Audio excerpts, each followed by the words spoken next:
मनुष्य मान भीतर एक अद्भुत शिहरण एक अद्भुत जागरण सृष्टि कले एक को स्मरण करी आम गौरवान्वित हो तारी भितर पाइक कवि कृष्णचंद्र त्रिपाठी को आज आम स्मरण करुचु जहाँकर अमलिन लेखा समग्र मानव जातिर एक आप्त वाक्य को तोड़ी धरी सबु गरल मनीष गरल अति उत्कटतर हिमोर मनीष हृदय निर्मल कर समग्र मानव जाति को तार निर्मल हृदय अभिव्यक्ति को स्पष्ट करने जो वरेण्य कवि तंकर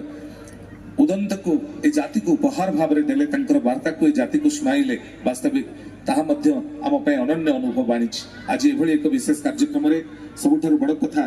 आज आमे वरेण्य अतिथि को माननीय मंत्री को मंच रे स्वागत करिबो